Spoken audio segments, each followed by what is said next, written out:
Não, mas ô Juliana, agora contando um pouquinho aí Sim. sobre sua história e essa jornada, assim, a gente até já bateu um papo antes aqui com ele, É. galera, mas o início, assim, essa virada, assim, você é nascido no mato também para ter essa referência ou foi construindo ao longo da vida aí? Então, é o que a gente estava falando ali mais cedo, né? Eu acho que a vida já me apontou mais ou menos para essa direção e as escolhas que eu fiz depois ao longo da minha vida, mesmo de forma, obviamente, completamente inconsciente, também semearam para que eu pudesse escolher agora na minha vida adulta isso que eu faço. Então, tudo contribuiu, desde as brincadeiras, a escolha de onde eu estudava, o que eu assistia, como que era, as referências, né?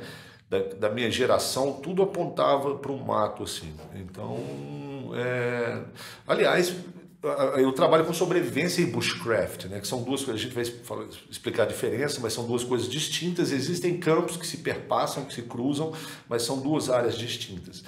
Eu tenho uma escola de sobrevivência, né? Há 12 anos que eu ministro treinamento profissional com a minha escola, e muita gente pergunta para mim quando que eu comecei a trabalhar com sobrevivência. E é difícil responder essa pergunta, porque profissionalmente tem 12 anos, como eu falei. Aprendendo técnicas de sobrevivência, o que eu posso usar numa situação dessa, ao longo da minha pré-adolescência e vida jovem. Agora, mexendo com sobrevivência, realmente, se eu for parar para ser honesto, é desde antes de eu nascer. Por mais absurdo que possa parecer Tá essa. sobrevivendo antes de estar vivo. Então, é sério, é sério. Valeu, pai e mãe. E aí eu vou perguntar para vocês o seguinte, para quem está assistindo a gente também, o que vocês fizeram para nascer? O que vocês fizeram para nascer? Nada. Você está na barriga da sua mãe, depois você está fora. Ou é cesárea, ou é um parto normal, mas puf, você está lá dentro e de repente, respirando, está no mundo. Estatisticamente, uma situação de sobrevivência hoje em dia tende a durar cerca de 72 horas. Claro que tem situações que extrapolam esse prazo, outras são resolvidas antes, mas estatisticamente, segundo dados aí, americanos, são 72 horas. E nesse período a pessoa é resgatada ou ela efetua o resgate, sai viva ou morta, tá ok? Eu fiquei 72 horas numa situação de sobrevivência, logo pouco antes da minha mãe me dar a luz. Ela começou a entrar em trabalho de parto no domingo, eu fui nascer na quarta-feira, meio-dia. O médico que assumiu o plantão e olhou, ela virou para o meu pai e falou assim, vou tentar salvar sua esposa, porque ela já está mais para lá do que para cá. Criança, em 1971 não tinha ultrassom, não sabia se era menino ou menina. Ele falou, a criança já era, não escuto mais o coração da sua criança, já morreu possivelmente, vou tentar salvar sua esposa.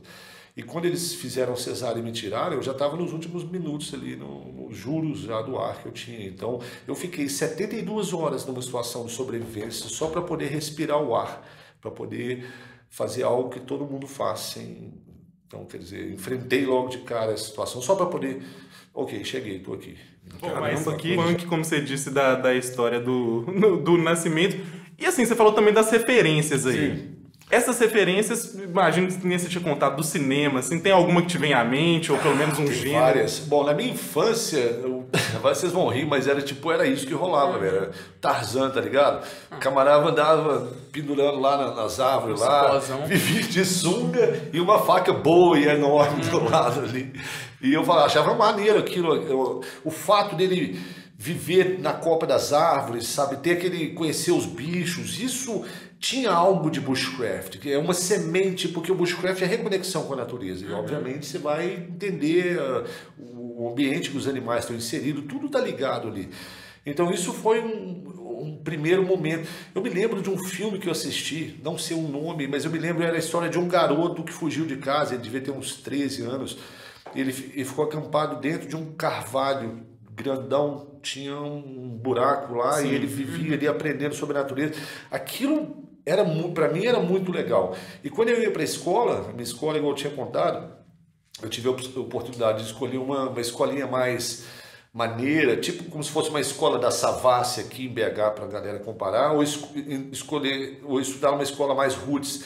Quando eu cheguei nessa escola, no meio de um bosque de eucalipto, a escola era uma cabana de toras, tipo essas cabana canadense, eu pirei, falei, aqui que eu quero ficar. Era lá que os escoteiros se encontravam no final de semana e ali. Então, aquilo que ia compor meu imaginário, o que eu via na TV, onde eu brincava, então estava tudo associado, as brincadeiras que eu fazia. Depois... Você também tem influência de família, não tem? Tem. Meu pai ele tinha sido militar, ele caçava na década de 60, lá naquela região. Então, minha família, era comum fazer piquenique final de semana, sábado, ir para uma cachoeira, ficar ali. Então, o mato sempre esteve associado a coisa boa, nunca demonizado, uma cobra, um bicho. Meu pai me levava para pegar a árvore de Natal no final do ano, assim.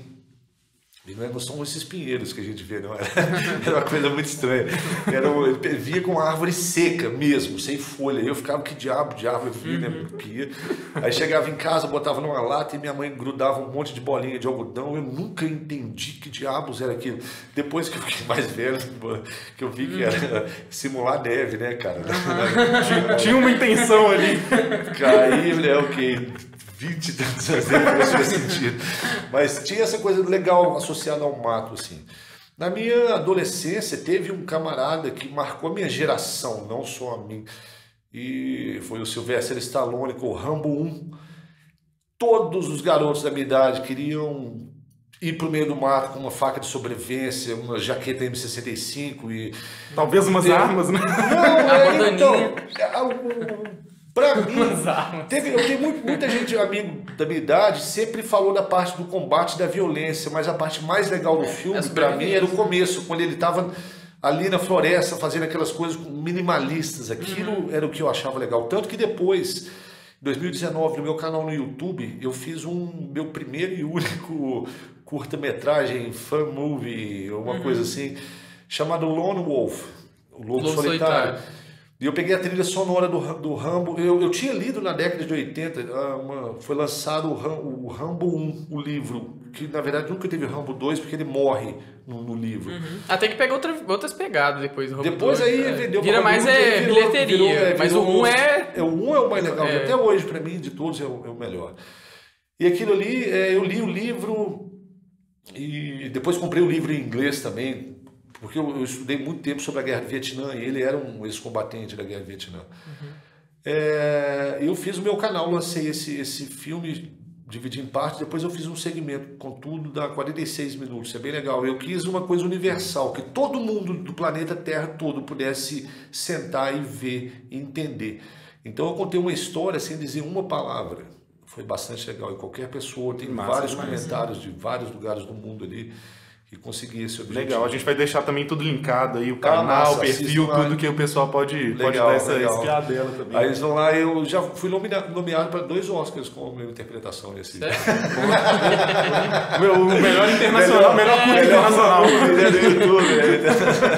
Um dia eles vão ter essa categoria, eu vou ganhar.